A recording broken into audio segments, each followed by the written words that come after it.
আসসালামু আলাইকুম ওয়া রাহমাতুল্লাহি ওয়া বারাকাতুহু। ওয়ালাইকুম আসসালাম ওয়া রাহমাতুল্লাহ। দীর্ঘ সময় আপনারা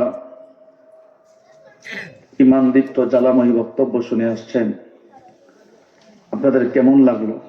আলহামদুলিল্লাহ। দেখি তো কার কার ভালো লাগে না। মোরতে ভালো লাগে না।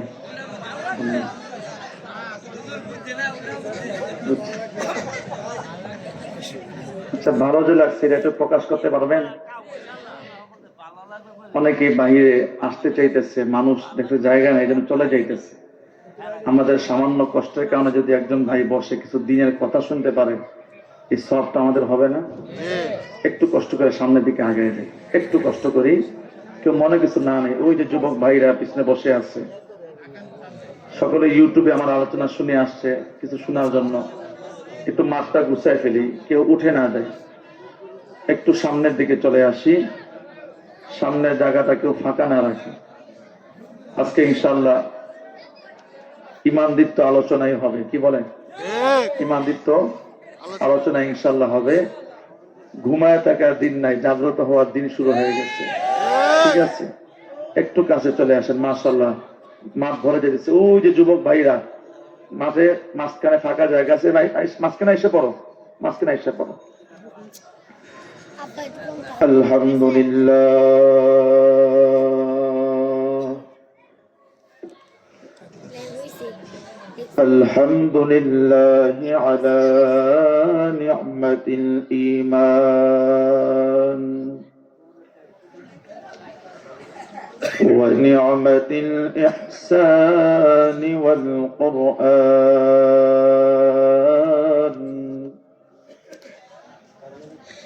الذي خلق الإنسان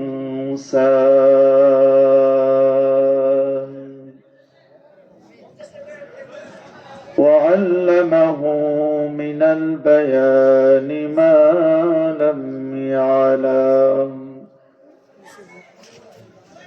فسبحان الذي لا يحصى امتنانه باللسان ونشهد أن لا إله إلا الله وحده لا شريك له لا ضد له ولا ند له ولا مثل له ونشهد أن سيدنا وسندنا وحبيبنا وطبيبنا وطبيب قلوبنا ومولانا محمد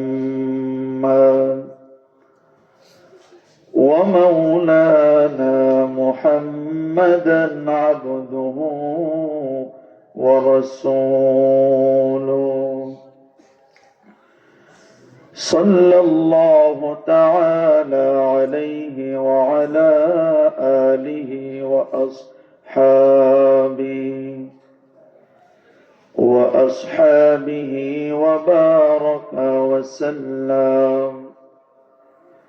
وبارك وسلم تسليما كثيرا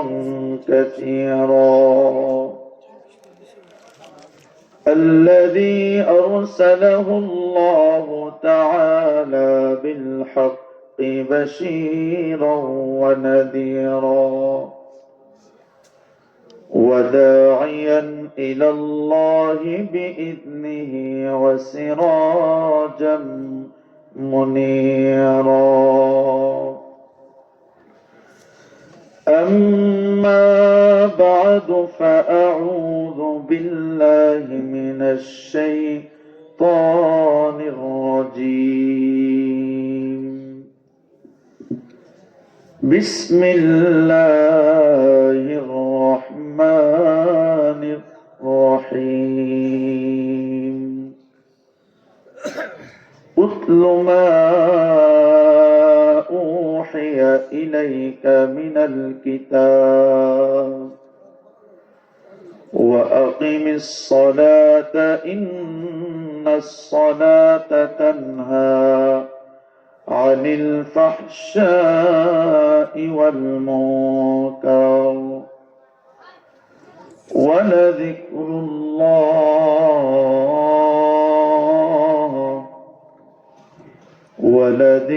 الله أكبر والله يعلم ما تصنعون. وقال النبي صلى الله عليه وآله وسلم خيركم من تعلم القرآن وعلمه. وقال النبي صلى الله عليه وآله وسلم أول ما يحاسب به العبد يوم القيامة الصلاة.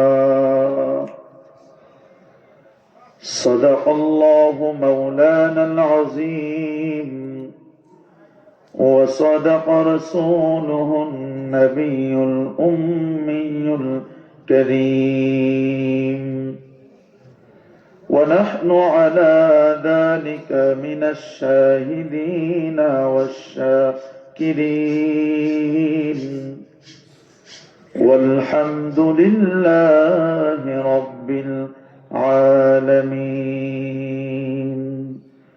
সকলেই নামাজে দুরূদ শরীফ পড়ি। আল্লাহুম্মা সাল্লি আলা মুহাম্মাদিন ওয়া আলা আলি মুহাম্মাদ কামা সাল্লাইতা আলা ইব্রাহিম ওয়া আলা আলি ইব্রাহিম ইন্নাকা হামিদুম মাজিদ।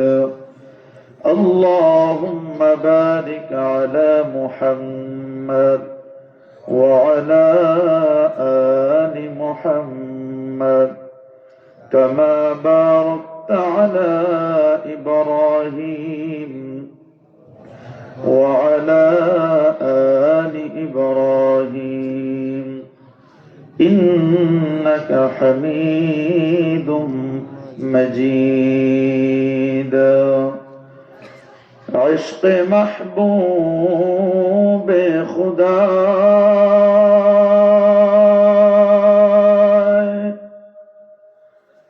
जिस दिल में हासिल नहीं लाखों मोमिन हो मगर ईमान में कामिल नहीं बलगल उला बिकमालिही कशफ दुजा बिजमालिही हसनत जमीउ खिसालिही सल्लु अलैहि व आलिही। मुहम्मद न गुफ्ता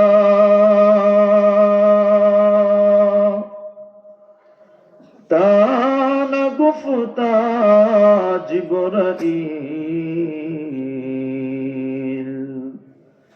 जिब्राइल न गुफ्ता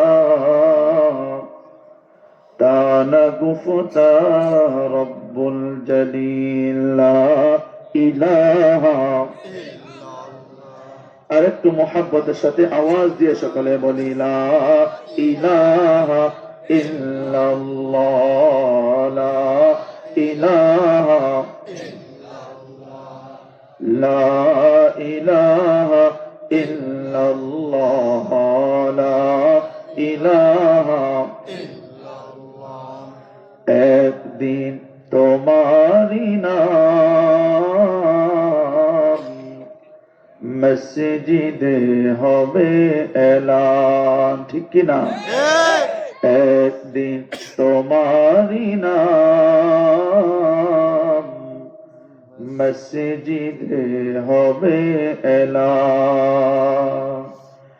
তৈরি থেকো, তৈরি রেখো, তৈরি থেকো, তৈরি রেখো, কবরের মান সামান, একদিন তোমারি নাম মসজিদে হবে এলান। লা ইলাহা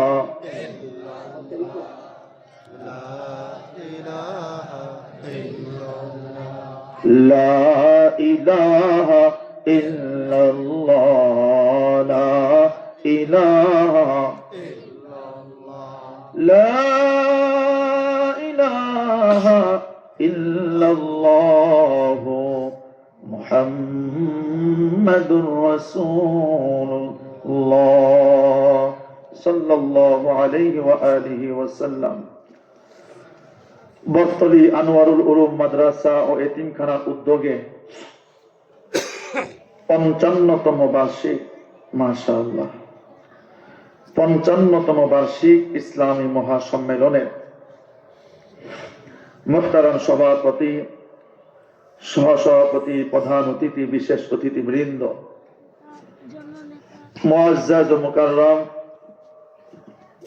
মুরব্বিয়ান আযম, বেরাদারান ইসলাম, পর্দার আড়ালের সম্মানিতা শ্রদ্ধেয়া আবেদা সালেহা জাকেরা, পর্দানিশীন মা ও বোনেরা, মহান আল্লাহ সুবহানাহু ওয়া তাআলা দরবারে অগণিত অজস্র কোটি বার শুকরিয়া আদায় করছি যে মহান রব্বুল আলামিন আপনাকে আমাকে হাজারো ব্যস্ততা থেকে ফারেগ হয়ে সুস্থ অবস্থায় এই মহতি মজলিসে এসে বসার এবং নেকি হাসিল করার জন্য উপস্থিত হওয়ার তৌফিক দান করছেন।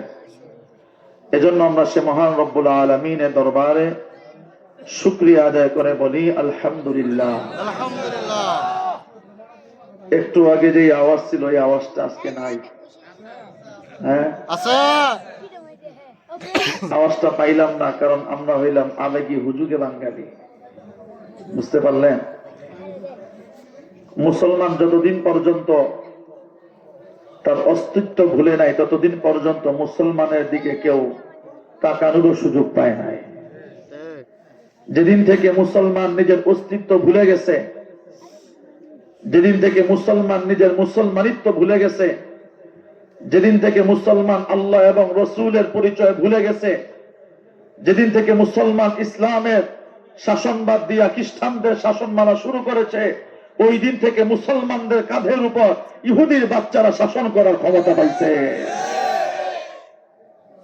আজকে আমাদের সমাজের মধ্যে, আজকে আমার এই দেশের মধ্যে, যেই দেশের মধ্যে আজানের মাধ্যমে সূর্য উদিত হয়, যেই দেশের মধ্যে আজানের মাধ্যমে সূর্য ডুবে, যেই দেশের মধ্যে লক্ষ কোটি মাদ্রাসা, মসজিদ, আলেম উলামাদের জমিন, আল্লাহ ওয়ালাদের জমিন, সেই মসজিদের মধ্যে, সেই জমিনের মধ্যে আল্লাহর বিরুদ্ধে কথা বলা হয়, রসুলের বিরুদ্ধে কথা বলা হয়, কুরআনের বিরুদ্ধে কথা বলা হয়, মুসলমান জবাব দেওয়ার সাহস পায় না। মুসলমান আজকের এই নরসিংদের মাটির থেকে জবাব দিতে চায়, বাংলার মানুষকে জানাইতে চায়, যতদিন পর্যন্ত এই শরীরের মধ্যে এক ফোঁটা রক্ত থাকবে ততদিন পর্যন্ত আমার রসুলের বিরুদ্ধে কোনো অবমাননা, আল্লাহর বিরুদ্ধে কোনো অবমাননা মুসলমান যাতে কোনোদিন সহ্য করতে পারবে না। আল কোরআনের সৈনিক আমি, আল কোরআনের সৈনিক আমি, নেই তো কোনো ভয়, এক আল্লাহর গোলাম আমি, এই তো পরিচয় আমার, এই তো পরিচয়। ঠিক কিনা মুসলমান? এই পৃথিবীর সবই নকল, এই পৃথিবীর সবই নকল, আসল কিছুই নয়, এক আল্লাহর গোলাম আমি, এই তো পরিচয় আমার, এই তো পরিচয়। ঠিক কিনা?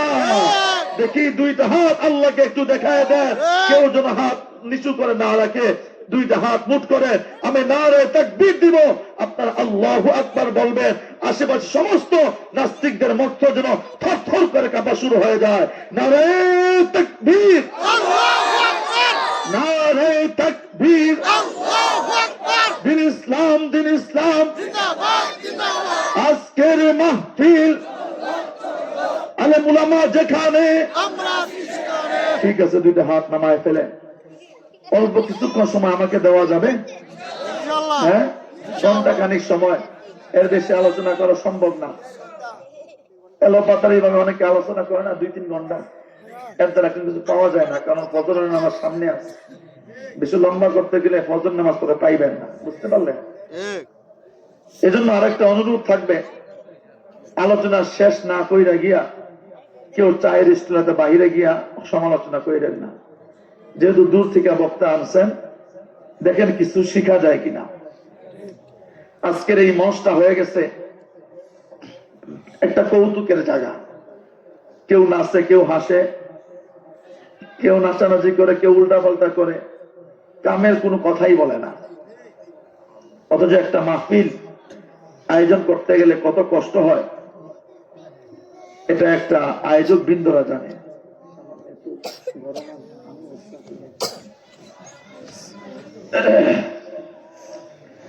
একটা আয়োজন করতে কত লাখ টাকা লাগে, কত পরিশ্রম হয়, কত কষ্ট হয়, এটা যারা আয়োজন করে একমাত্র তারাই শুধুমাত্র জানে। অতএব আপনারাও কষ্ট করে আসছেন, আয়োজকরাও কষ্ট করে এই আয়োজনটা করছেন, আমিও কষ্ট করে আসছি।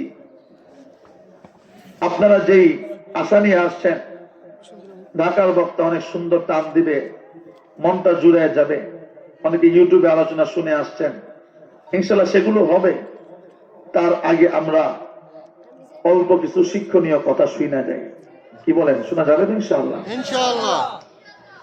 আমি আপনাদের সামনে কুরআন শরীফের 21তম পারা, কততম পারা বললাম?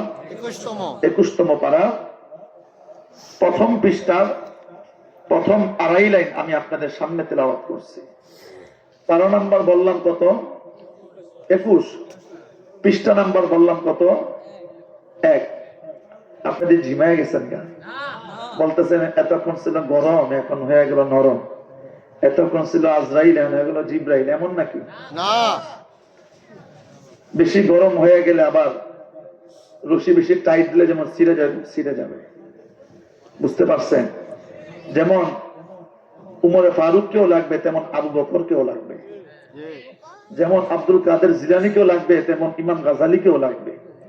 বুঝতে পারলেন বিষয়টা? যেমন হাসি লাগবে, তেমন কান্নাও লাগবে। যেমন জিহাদ লাগবে, তেমন নামাজও লাগবে। শুধু জিহাদ করলাম, নামাজ পড়লাম না, তাহলে হবে না। হবে না। তো আমি আপনাদের সামনে 21তম পারার প্রথম পৃষ্ঠার প্রথম আড়াই লাইন আমি আপনাদের সামনে তেলাওয়াত করছি। এই আয়াতের মধ্যে আল্লাহ পাক রব্বুল আলামিন আপনার আমার নবীজিকে 3টা বিষয় নসিহত করছেন, 3টা বিষয় মানার জন্য বলছেন। কয়টা বিষয়? 3টা। 3টা বিষয়। এই 3টা বিষয়ে পূর্ণাঙ্গ ভাবে বলা সম্ভব না, আমি প্রথম 2টা বিষয় আলোচনা করেই ইনশাআল্লাহ আজকে আখেরি মোনাজাত হবে। সকলের জন্য আজকে ইনশাআল্লাহ দোয়া করা হবে। ইনশাআল্লাহ। আল্লাহ পাক রব্বুল আলামিন এই আয়াতের মধ্যে নবীজিকে বলেন, বিসমিল্লাহির রহমানির রহিম, আল্লাহু আকবার। উতলু মা উহিয়া ইলাইকা মিনাল কিতাবি ওয়া আকিমিস সালাহ।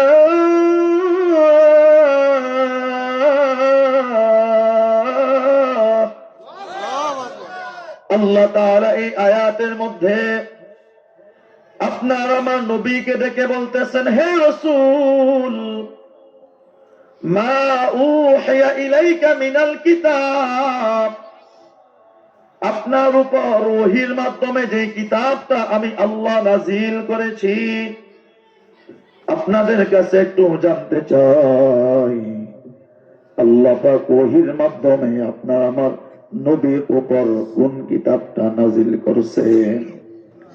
কোন কিতাব? কুরআন। আপনার আমার নবীজির উপর আল্লাহ পাক ওহীর মাধ্যমে কোরআন শরীফ নাজিল করেছেন।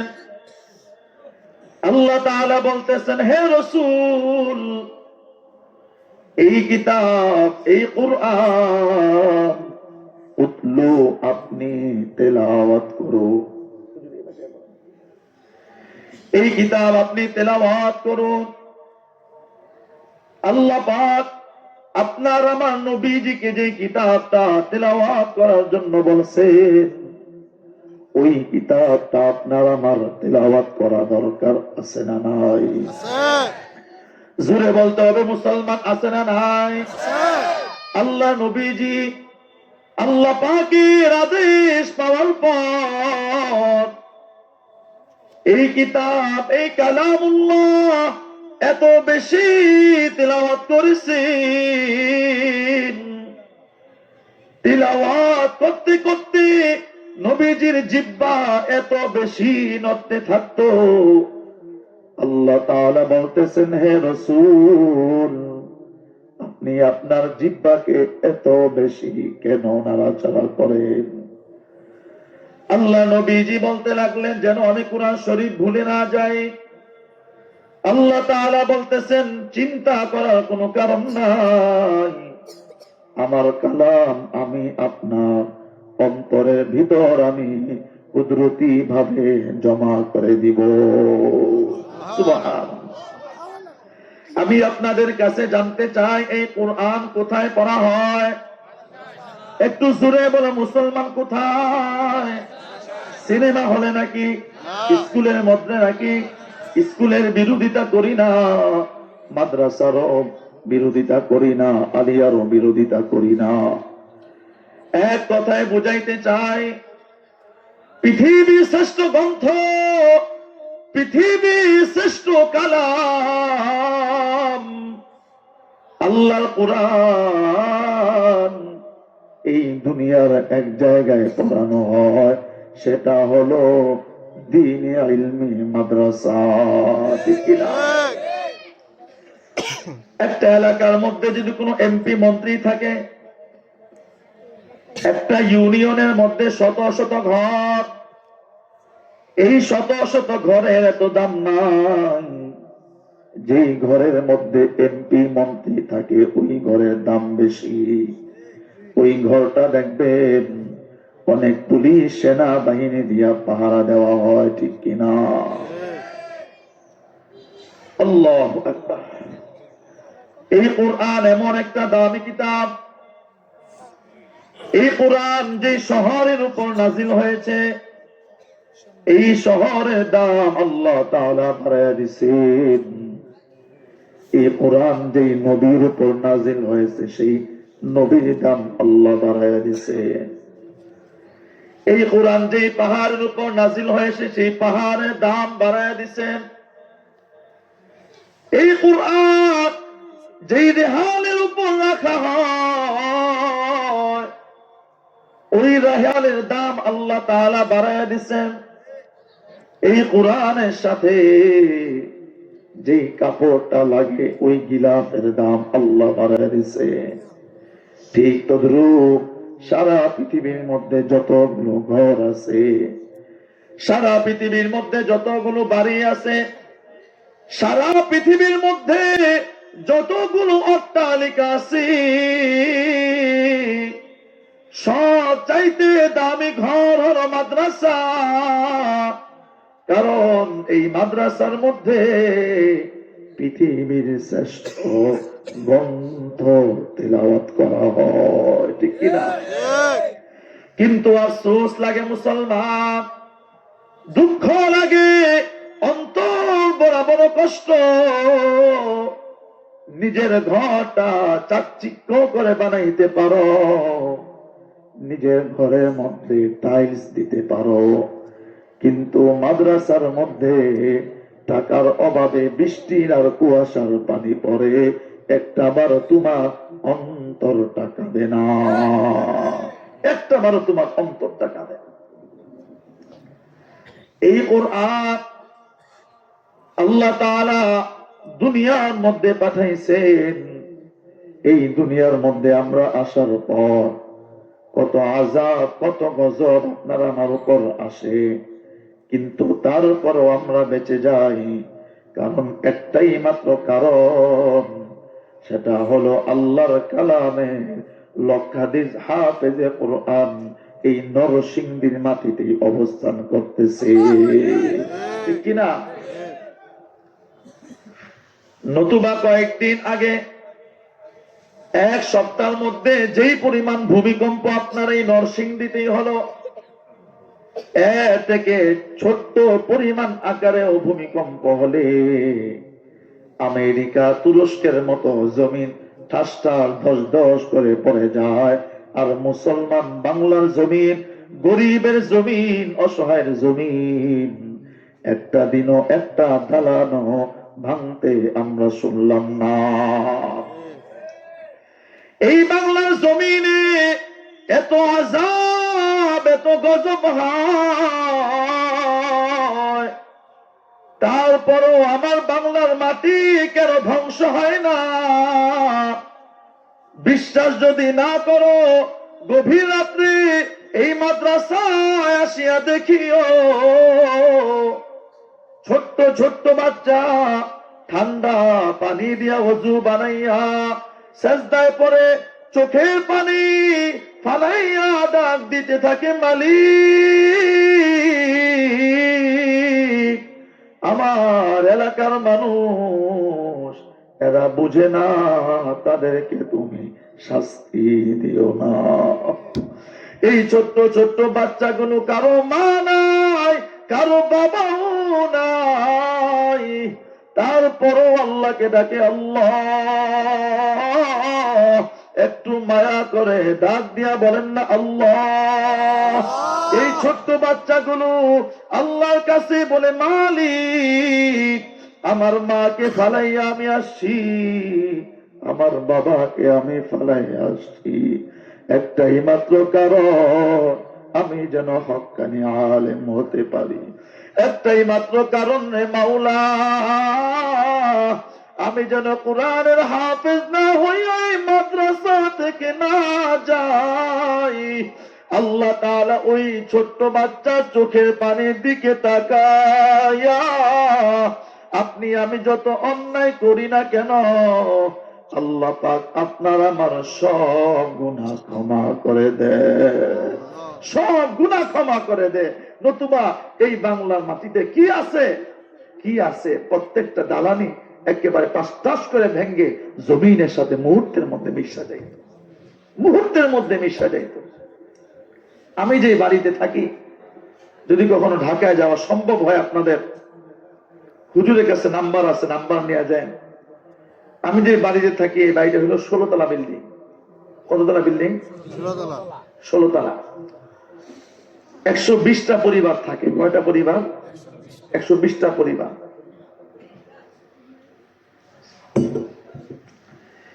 এই 120টা পরিবার একটা বিল্ডিং এর মধ্যে থাকে। শুক্রবার দিন যখন প্রথম ভূমিকম্পটা হয়, আমি আমার মায়ের পাশেই বসা।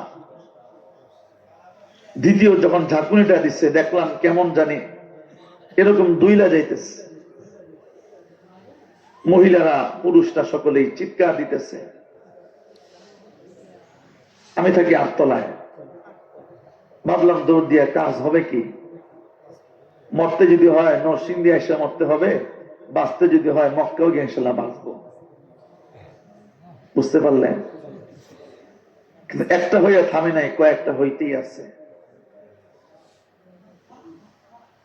কিয়ামতের 15টা আলামত আছে, এর মধ্যে একটা আলামত হলো কিয়ামতের আগে অধিক পরিমাণে ভূমিকম্প হবে। অথচ আজকে আমাদের কোনো হুঁশ নাই।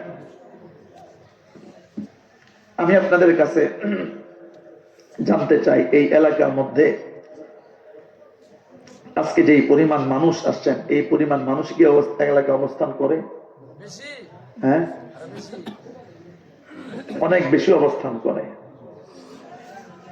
কিন্তু কেউই দেখা যায় পরিবারের একজন করে আসছে কিনা সন্দেহ।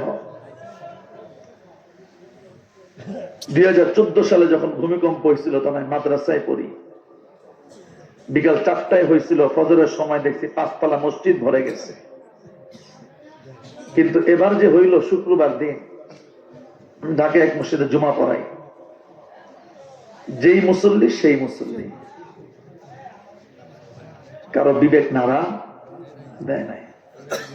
এতটুকু বিবেক নাড়া দিচ্ছে, একটা ফেসবুকে পোস্ট করা লাগবে, ঠিক না? ফেসবুকে পোস্ট দিয়ে জানাইছে আমি জীবিত আছি। এর অন্যতম একটা কারণ হলো কি, আমি আপনাদেরকে বলি, আপনাদের কষ্ট হইতেছে, আমি ইনশাআল্লাহ ছাইরা দিব 12টার আগে। আমি এত লম্বা সময় আলোচনা করি না, যারা প্রতিদিন প্রোগ্রাম থাকে তারা 1 ঘন্টা বেশি আলোচনা করেন না। আগামীকাল আমার যেতে হবে ভোলা, বুঝতে পারলেন? 1 ঘন্টার মধ্যেই উপকারী কিছু বলার চেষ্টা করি। আর যারা অল্প আলোচনা করেন তারা দেখা যায় অনেক বেশি আওয়াজ দিতে পারেন, সমস্যা হয় না। এর অন্যতম একটা কারণ কি জানেন? ভূমিকম্প বেশি হওয়ার 1 মাসও হয় নাই, কয়েকদিন আগে বাংলাদেশের শিক্ষা একটা বিদ্যালয় প্রতিষ্ঠান, বুয়েট ইউনিভার্সিটির মধ্যে আল্লাহর কালামকে আপনারা অনেকে ভিডিও দেখছেন, বলতেও মুখের মধ্যে শরীরে পশম দাঁড়ায় যায়, বুঝতে পারলেন? শরীরের পশম দাঁড়ায় যায়, ফুটবলের মতো এরকম এটাকে আঘাত করছে। যদি এই ছেলেটা আপনার জায়গার একটা আইলের 1 আঙ্গুল কাইটা ফেলতো, কি বলেন, তাকায় দেখতেন নাকি ওই কুড়াল দেওয়ার মাথাটা সেটকা ফেলাই দিতেন? ফেলাই দিতেন না? কথাগুলো মিথ্যা বলতেছি?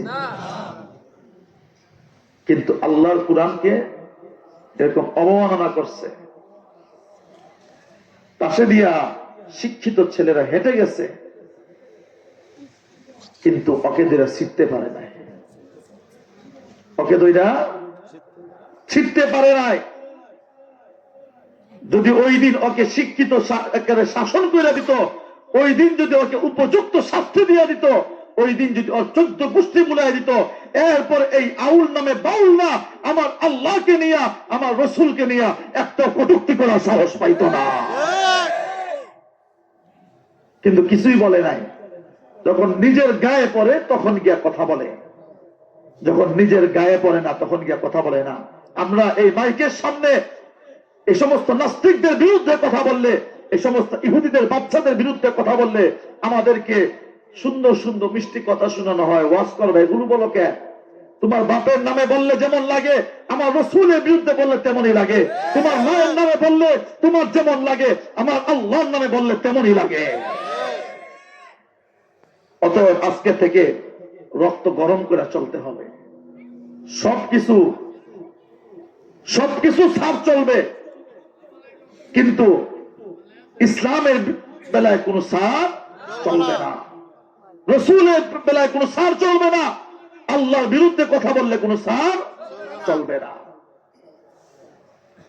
অতএব আমাদের এই নরসিংদীর মাটিতে কেউ যদি ইসলামকে নিয়ে অবমাননা করে, আমি আপনাদের কাছে একটা ওয়াদা নিয়ে নিতে চাই, আপনারা কি চুপ করে বসে থাকবেন না প্রতিবাদ করবেন? 2-3 জন হাত তুলছেন, বাকিরা হাত তুলেন নাই, মানে প্রতিবাদ করবেন না? প্রতিবাদ করবেন তো ইনশাআল্লাহ? লিল্লাহি তাকবীর, লিল্লাহি তাকবীর। বিপ্লব মানে জীবন দেয়া বসে থাকা নয়, সে কোনদিন আসবে না রে করো যদি ভয়, ঠিক কিনা? আসবে বিজয়, রক্ত আর জীবনের বিনিময়। বিপ্লব মানে জীবন দেয়া বসে থাকা নয়, সে কোনদিন আসবে না রে করো যদি ভয়। মুসলমান বিপ্লব ঘটায় বুকে সাহস নিয়া, আর কাপুরুষ ইহুদির বাচ্চারা লজ্জা পাইয়া মহিলাদের মতো পর্দার আড়ালে চলে যায়, ঠিক কিনা? এজন্য বুক ফুলায় চলতে হবে। পারবো তো ইনশাআল্লাহ? আর মাত্র আধা ঘন্টা, আমাকে একটু টাইম দিবেন। 2 নাম্বার, আল্লাহ পাক কি নসিহত করছেন? প্রথম নসিহত কি বললাম? আল্লাহ পাক নবীজিকে কোরআন তেলাওয়াত করতে বলছেন। কি তেলাওয়াত করতে বলছেন? কোরআন তেলাওয়াত। আমরা এই কোরআন তেলাওয়াত করি তো বলে না, করি নাকি? করি না। নিজের চেহারার মধ্যে প্রতিদিন কেমনে সুনু মাখতে হয়, ফেস ওয়াশ মাখতে হয়, এগুলো ঠিকই পারি। কিন্তু আল্লাহর কালামের উপর ধুলার আবরণ পড়ে যাইতেছে, কিন্তু বিন্দু মাত্র কোনো আফসোস আজকে আপনার আমার মধ্যে নাই। 2 নাম্বার নসিহত, আল্লাহ তাআলা নবীজিকে বলতেছেন, বিসমিল্লাহির রহমানির রহিম, আল্লাহু ইন্নাস সালাতা তানহা আনিল ফাহশা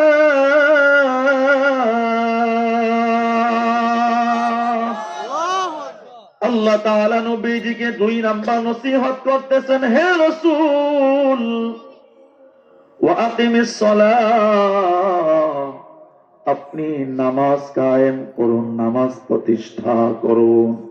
কি প্রতিষ্ঠা করতে বলছেন? নামাজ। আল্লাহ তাআলা নবীজিকে বলতেছেন যদি নামাজ প্রতিষ্ঠা করেন তাহলে কি হবে?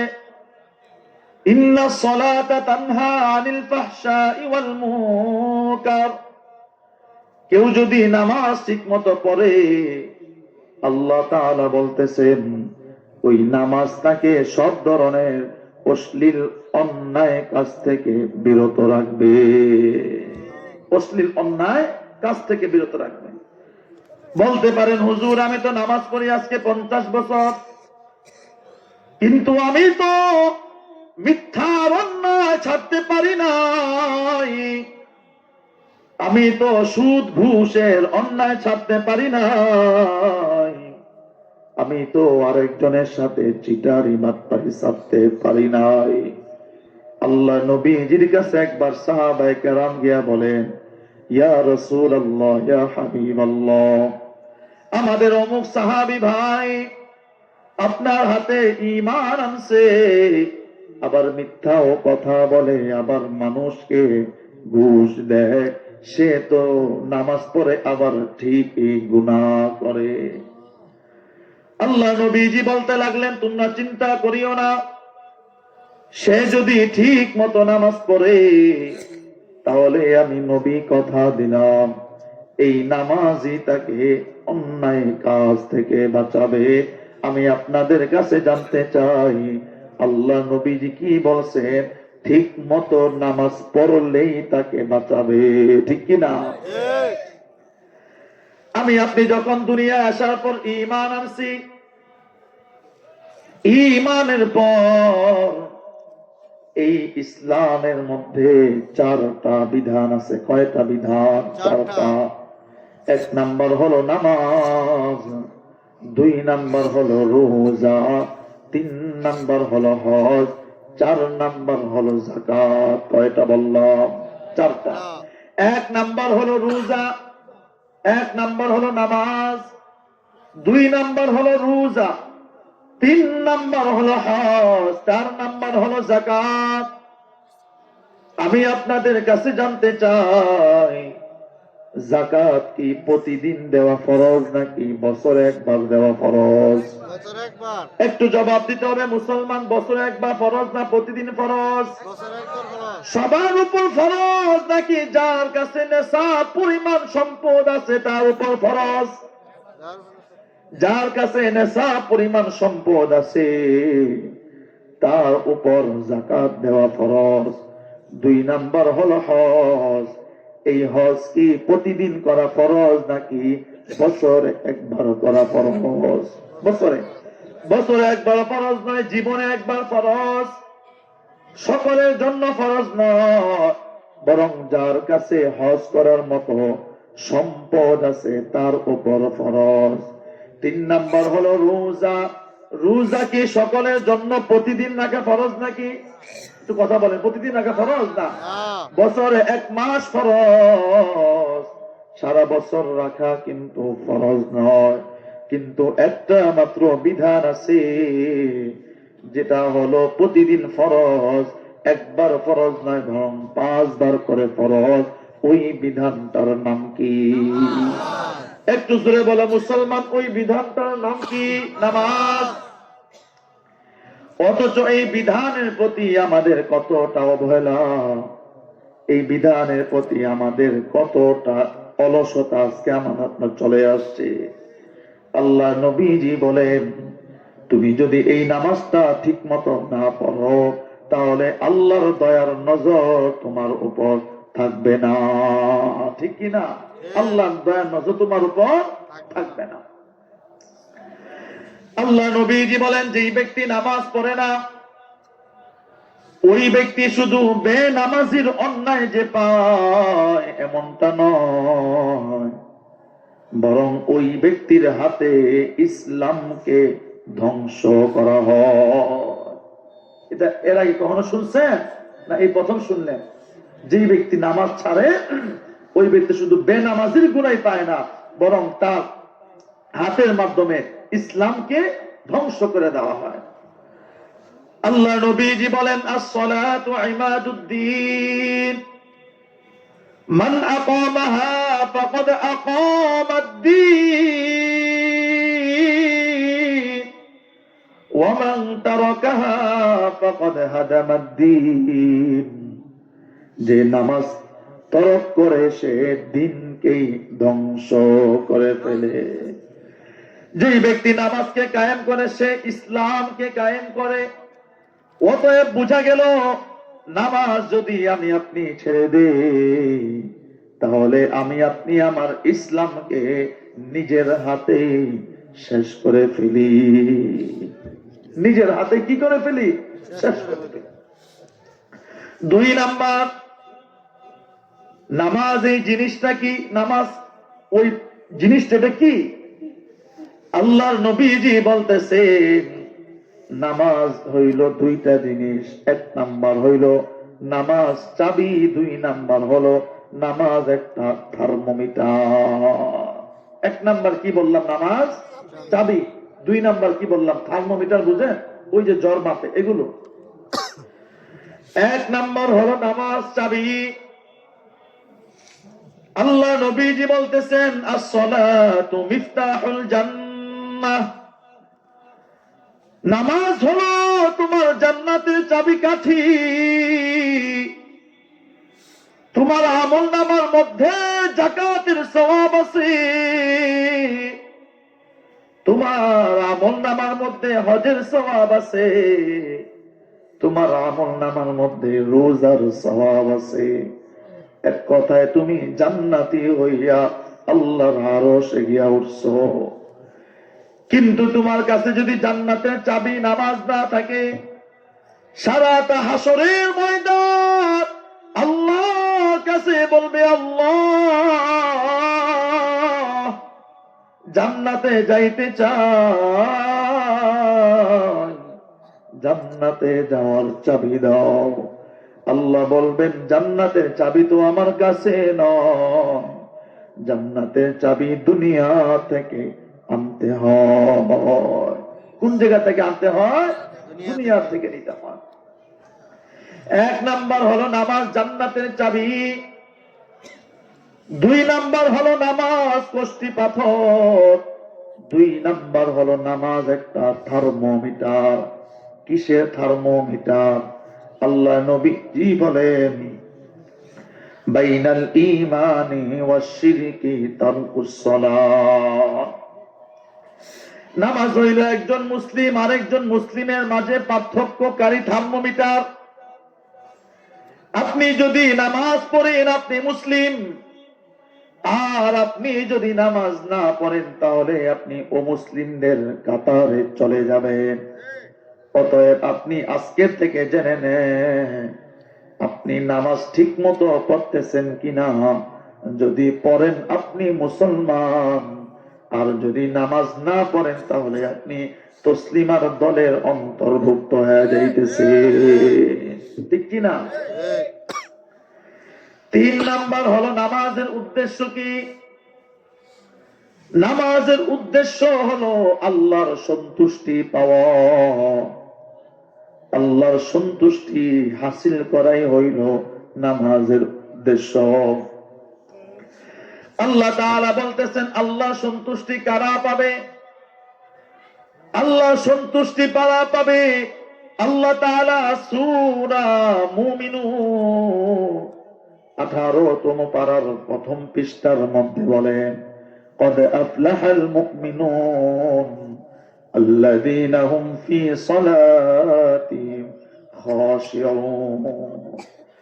আল্লাহ তাআলা বলতেছেন, সফল মুমিন তো ওই ব্যক্তি, সফল মুমিন তো ওই মুসলমান যার প্রথম গুণ হবে আল্লাযীনা হুম ফি সালাতিহিম খাশিউন, যার প্রথম কাজ হবে নামাজের মধ্যে খুশু, যার প্রথম কাজ হবে নামাজের মধ্যে একাগ্রতা মনোযোগ দেওয়া। আমি আপনি কি নামাজের মধ্যে মনোযোগ দেই নাকি? একটু কথা বলেন, মনোযোগ দেই না? নামাজের মধ্যে ইমাম কেরাত পড়তেছে, দেখা যায় মুসল্লি পিছনে বসে বসে হিসাব করতেছে, আমার কয় মন ধান হইল আর কয় মন ধান আসতে পারে, এই হিসাবটা করে কি করে না?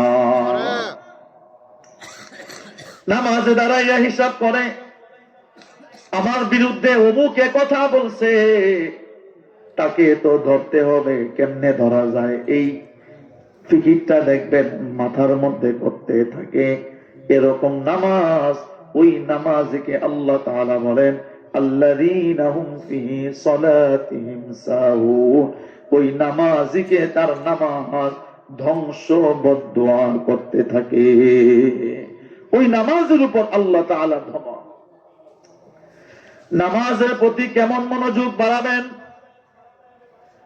নামাজের প্রতি কেমন ভালোবাসা আপনার আমার অন্তরের ভিতর থাকবে। ছোট্ট একটা ঘটনা বলি, তারপরে বয়ান শেষ হয়ে যাবে। বন্ধু, নামাজটা আপনি কেমনে পড়বেন আমি আপনাদেরকে ছোট্ট একটা ওয়াকিয়া বলি, তাহলেই বুঝতে পারবে। আল্লাহ তাআলার একজন বিখ্যাত বুজুর্গ, তার নামটা সকলেই জানেন, আব্দুল্লাহ ইবনে মুবারক রাহমাতুল্লাহি আলাইহি। নামটা শুনছেন নি আপনারা? আব্দুল্লাহ ইবনে মুবারক রাহমাতুল্লাহি আলাইহি।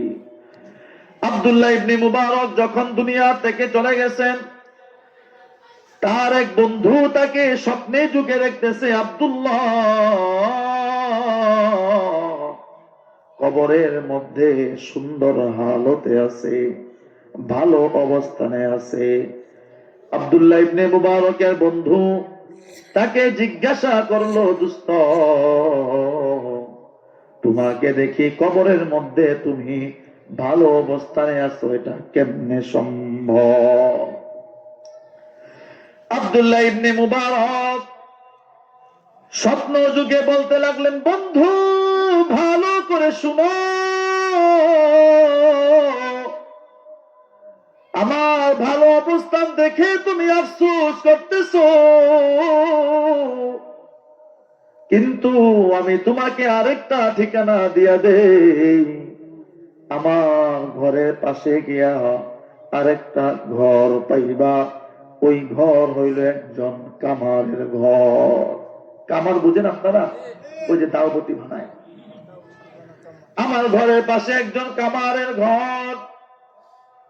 ওই কামার দুনিয়া থেকে চলে গেছে, সে এত বেশি কিছু জানে না, কিন্তু আল্লাহ পাক রব্বুল আলামিন তাকে দয়া করে মায়া করে ভালোবেসে আমার থেকেও ভালো জান্নাত ওই কামারকে দান করছে।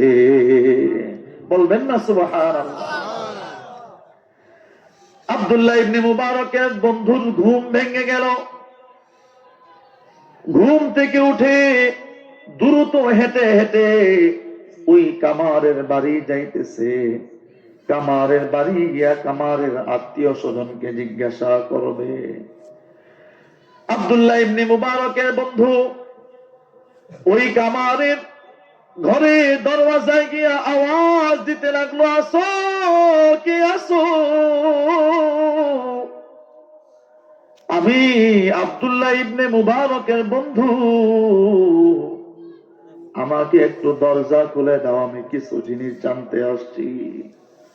ঘর খুলে দিছে একজন মা, ওই মা দরজা খুলে দিয়া নিজে পর্দার আড়ালে চলে গেল।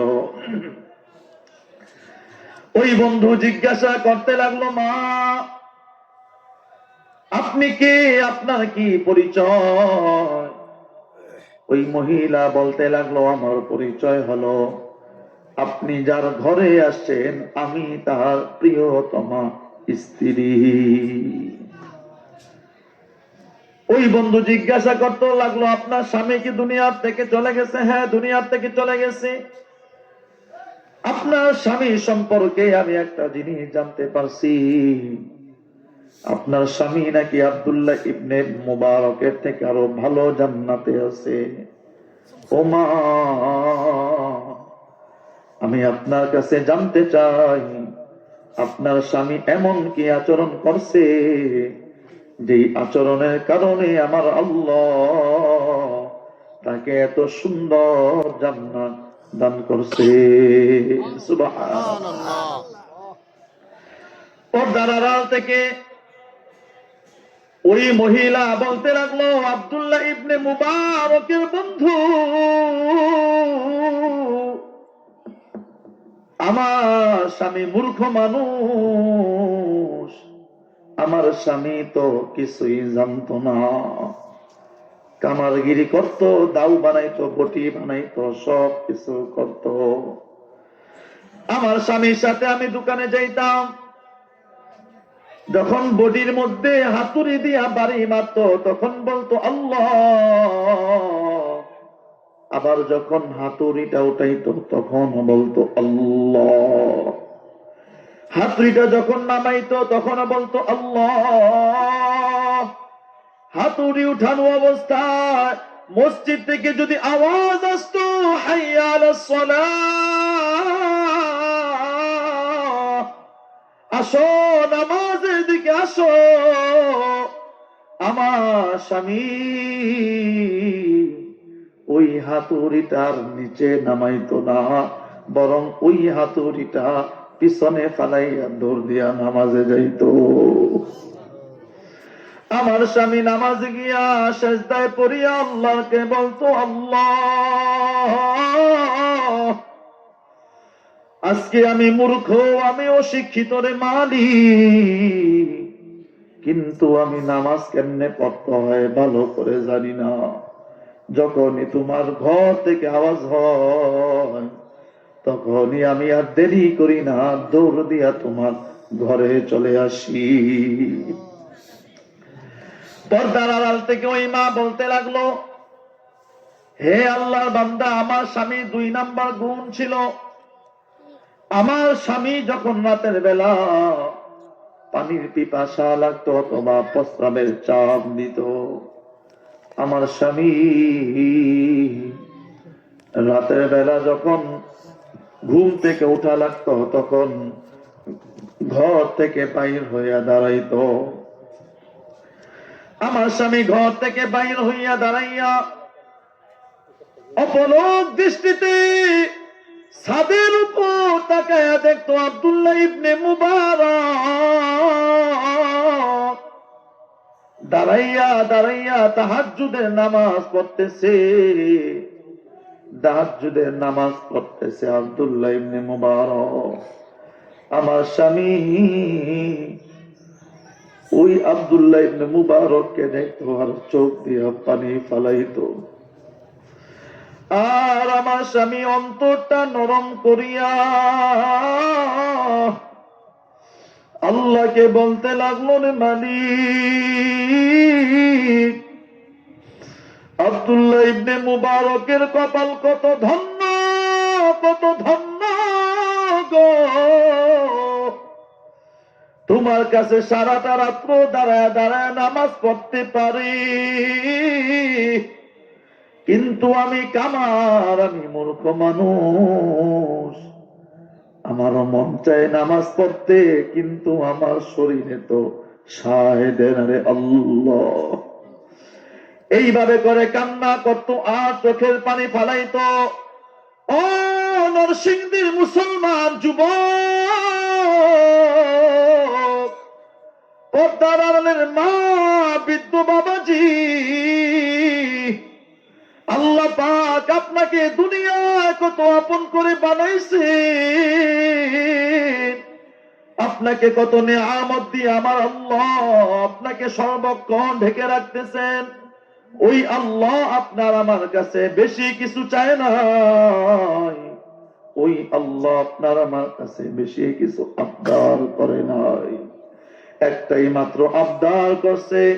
আল্লাহ তাআলা বলেন নাই সারাদিন তুমি আমি আল্লাহর কদমে সেজদায় পড়ে থাকবা, না না না, বরং আল্লাহ বলছেন 5 ওয়াক্ত নামাজ যদি ঠিক মতো পড়তে পারো তাহলেই আমি আল্লাহ খুশি। এই অথচ এই 5 ওয়াক্ত নামাজ আমি আপনি পড়তে পারি না, অথচ এই আল্লাহর কালামে তিলাওয়াত আমি আপনি করতে পারি না, আল্লাহর কালামের তিলাওয়াত আমি আপনি করিও না। যারা আল্লাহর কালামের হাফেজ তাদেরকেও আমরা আপন বানাইতে পারি না। আজকের এই মহতি জলসা থেকে, আজকের এই বরকতময় মাহফিল থেকে আল্লাহর কাছে ওয়াদা করে যাবেন, আল্লাহ এত জীবন যত অন্যায় করেছি, আজকে তোমার কাছে আমরা কথা দিয়া গেলাম, যতদিন এই দুনিয়ায় বাঁচবো ততদিন 1 ওয়াক্ত নামাজ ছাড়বো না, ততদিন আল্লাহ তোমার কালামে তিলাওয়াত করে যাব। কে কে রাজি আছো? 2টা হাত আল্লাহকে একটু দেখায় দাও। নারে তাকবীর! আল্লাহ আপনি আমাদের হাতকে কবুল করে নেন, খালি হাতে ফিরাইয়া দিয়ে নারে মালিক 5 ওয়াক্ত নামাজ বা জামাত আদায় করা তৌফিক দান করেন রে আল্লাহ। আপনার কালামে তিলাওয়াত আমাদেরকে করার তৌফিক দান করেন, সকলেই বলেন আমিন। আয় আল্লাহ আপনি আমাদের হাতকে আপনি নাজাতের ওসিলা বানায় দেন আল্লাহ। আল্লাহ পাক আমি আপনাদের সামনে যে অল্প কিছু কথা বললাম এই কথাগুলোকে আমল করার তৌফিক দান করেন।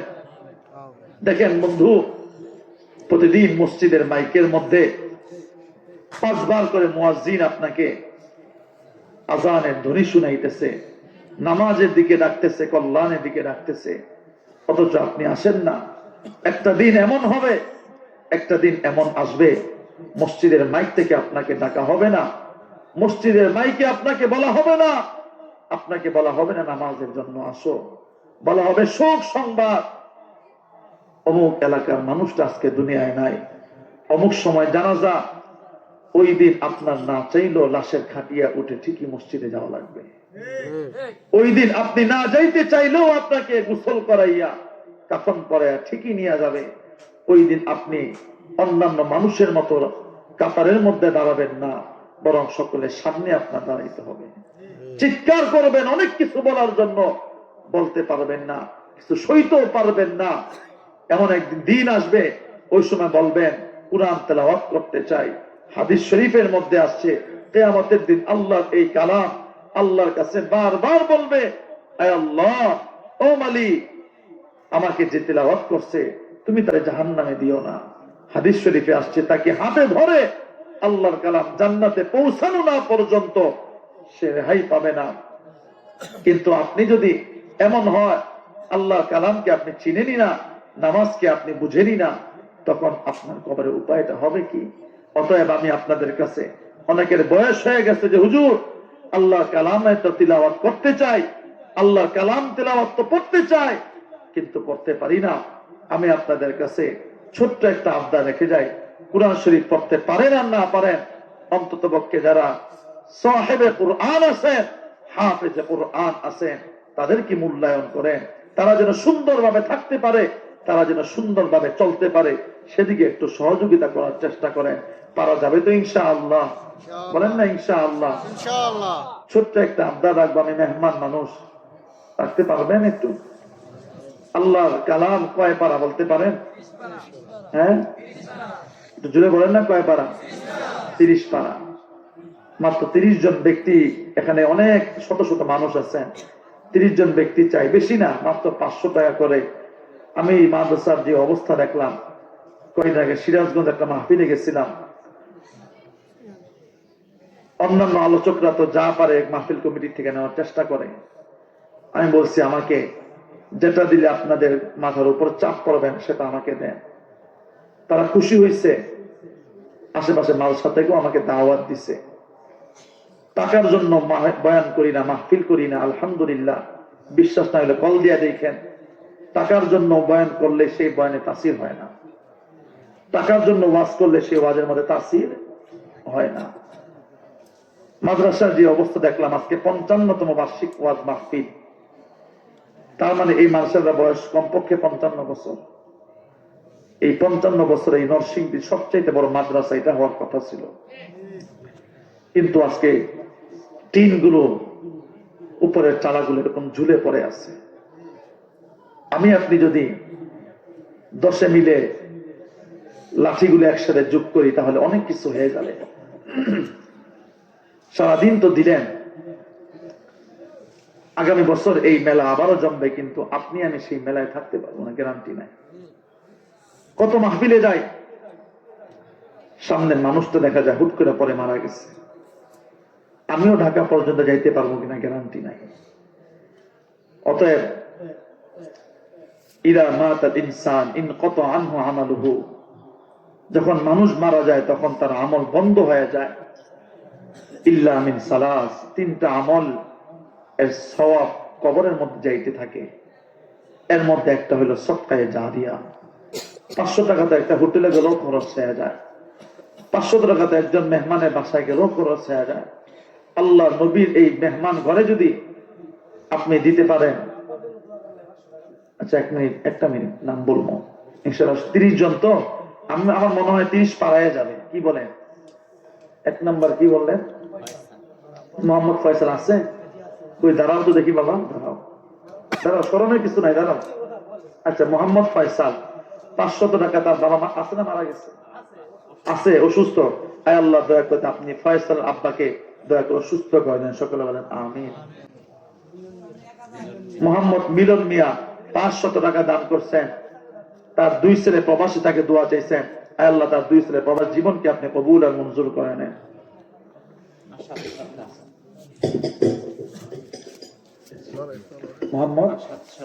মোহাম্মদ আশরাফ সরকার, আপনি না মুরব্বী 500 টাকা দান করছেন। আয় আল্লাহ তার দানকে আপনি কবুল আর মঞ্জুর করেন, তার মনের সকল নেক কামনা বাসনা পূরণ করেন। আছে এই জায়গায় উনি হুমায়ুন মাস্টার না, 30 পাড়ার বাইরে আপনি, বুঝতে পারছি।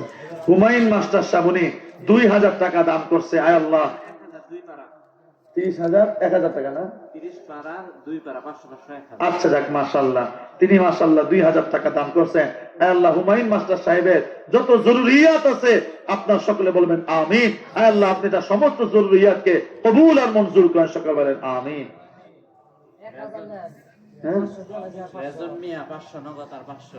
মোহাম্মদ রেজওয়ান, মোহাম্মদ রেজওয়ান আপনার বাসায় মারা গেছে। মোহাম্মদ রেজওয়ান মিয়া 500 টাকা নগদ দিচ্ছেন, আর 500 টাকা বাকি আছে, বাবা মারা গেছে। আয় আল্লাহ তার বাবাকে আপনি দয়া করে মাফ করেন, সকলে বলেন আমিন। দিলেন আসাদ সর্দার, তিনি 500 টাকা দিচ্ছেন। সরকার 500 টাকা, আল্লাহ তার দানকে আপনি কবুল আর মঞ্জুর করেন। বাদল মিয়া মালয়েশিয়া প্রবাসী, আয় আল্লাহ তার প্রবাসী জীবনকে আপনি সহজ করে দেন, কামাই রুজির মধ্যে বরকত দান। তোমার নাম কি বাবা? ছোট মানুষ বলো। হাবিব, আমার নামে তোমার নাম? মাশাআল্লাহ। কি তোমার কার জন্য? আচ্ছা, মোহাম্মদ হাবিব মাদ্রাসার ছাত্র, দোয়া চাইছে। আল্লাহ তাকে আপনি একজন হাফেজ কোরআন আলেম হিসেবে কবুল আর মঞ্জুর করেন, সকলে নাম সারা 1500 না। আয় আল্লাহ যেই ভাই লেখছে নাম সারা, তার নাম তো আপনার কালামে, আপনার কিতাবের মধ্যে, আপনার খাতার মধ্যে লেখা আছে, তার সমস্ত জরুরিয়াত আপনি পূরণ করেন। মোহাম্মদ নিজামুদ্দিন মিয়া 1000 টাকা দান করছেন। আয় আল্লাহ তার দানকে আপনি কবুল আর মঞ্জুর করেন, সকলে বলেন আমিন।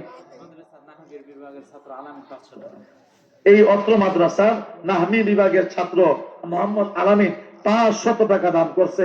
আয় আল্লাহ আপনি সন্তানটাকে যোগ্য বুজুর্গ হক্কানি রব্বানি মুত্তাকি আল্লাহ ওয়ালা আলেম হিসেবে কবুল আর মঞ্জুর করেন, সকলে আমিন। রহমতুল্লাহ না, মোহাম্মদ রহমতুল্লাহ বাকি 1000 টাকা দান করছে। আয় আল্লাহ তার মনের সকল নেক কামনা বাসনা আপনি কবুল আর মঞ্জুর করেন, সকলে বলেন আমিন। মোহাম্মদ হানিফ সরকার বাকিতে ৩,০০০ টাকা, আয় আল্লাহ তার দানকে আপনি কবুল আর মঞ্জুর করেন। তার পরিবারের সমস্ত যারা অসুস্থ আছে আল্লাহ সকলে অসুস্থতাকে আপনি সুস্থ করেন, সকলে বলেন আমিন। আর কি আছেন দেখি, মাশাআল্লাহ, মাত্র ৫০০ টাকা। কি বলবেন? সাবেক চেয়ারম্যান হাসান সরকার ৩০,০০০ টাকা। আল্লাহু আকবার। সবাই একটু জোরে মাশাআল্লাহ। উনি আছে নাকি? আচ্ছা, সবাই একটু জোরে মাশাআল্লাহ।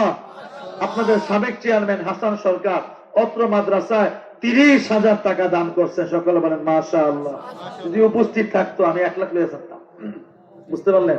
সেদিন টাঙ্গাইল গেছি, এক লোক প্রধান অতিথি হয়ে আসছে, আমি বলছি কত দিবেন? 50। শ্রোতাদেরকে জিজ্ঞাসা করছে আপনারা রাজি বা রাজি না? কত চাই? ১ লাখ। দিবেন নাকি থাকবেন? ওই যে ১ লাখই দিব। বুঝতে পারলেন? আপনারা চলে গেছে, ভাইটা গেছে। মোহাম্মদ মুতালিব ১,০০০ টাকা দান করছে। আয় আল্লাহ, মুতালিব ভাইয়েরকে আপনি কিয়ামতের দিন দোয়া কইরা গেলাম, আপনি মালিক আপনার মেহমানখানার জান্নাতের বাসিন্দা হিসেবে কবুল আর মঞ্জুর করেন, সকলে বলেন আমিন। আর কোন ভাই আছেন নাকি? সামনে তো অনেক ভাই, নগদ দিতে হবে বলি না, বাকিতে দেন। ১ মাসে ১০০ টাকা, ৫ মাসে ৫০০ টাকা, এরকম দিলেন, যেভাবে দিলে সহজ হয়। আপনার এই অর্থ থেকে আল্লাহ নবীর এই ভান্ডারে আপনারা আমল নামায় আমি ইনশাআল্লাহ আখেরি মুনাজাত করব। আমি আপনাদের জন্য মন খুলে দোয়া করব। দেখি কে কে আছেন ৫০০ টাকা করে আল্লাহ নবীর ঘরে দিবেন। একটু আসেন, মুসাফা করে যান। মোহাম্মদ নাইনুদ্দিন মাস্টার বাড়ি ১,০০০ টাকা দান করছে। আয় আল্লাহ, মাইনুদ্দিন ভাইকে আপনি কবুল আর মঞ্জুর করেন। আয় আল্লাহ, অন্তরের সমস্ত স্বপ্নগুলোকে আপনি কবুল আর মঞ্জুর করেন। দেখি এরপরে আর কোন ভাই আছেন? বেশি না, মাত্র একটু পরেই দোয়া শেষ হয়ে যাবে, এই বাজারও চলে যাবে, আমিও চলে যাব, আপনারাও চলে যাবেন। দেখেন আপনারা আমল নামার মধ্যে অল্প কিছু দিয়ে দিতে পারেন কিনা। আরেকজন ভাই যাই ৫০০ টাকা করে, অনেক হয়ে গেছে আলহামদুলিল্লাহ, যা চাইছিলাম এর বেশিরভাগই আইসা পড়ছে। আর দেখি কেউ আছেন কিনা ৫০০ টাকা করে। আমি মাইকের মধ্যে ইনশাআল্লাহ ঘোষণা করব, আল্লাহর কাছে দোয়া করব, আল্লাহ আপনার সমস্ত জরুরিয়াত হাজাতকে যেন পূরণ করে দেন। আরেকজন ভাই দেখি ৫০০ টাকা করে।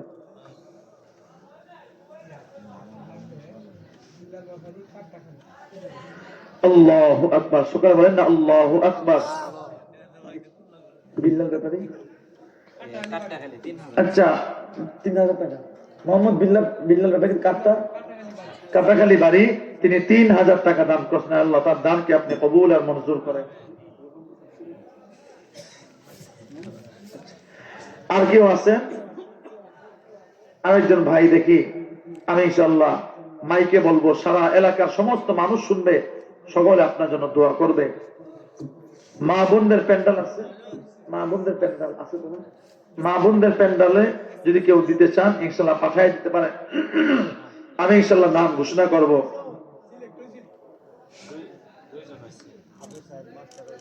দেখি আর কোন ভাই আছেন? সাহস করে দাঁড়ায় যান, সাহস করে দাঁড়ায় যান। হুজুর আমি ইনশাআল্লাহ দিই। প্রাইমারি স্কুলের মাস্টার আবু সাইদ মাস্টার, উনি ৫০০ টাকা দান করছেন, সকলে বলেন না মারহাবা। আল্লাহ তার দানকে আপনি কবুল আর মঞ্জুর করেন।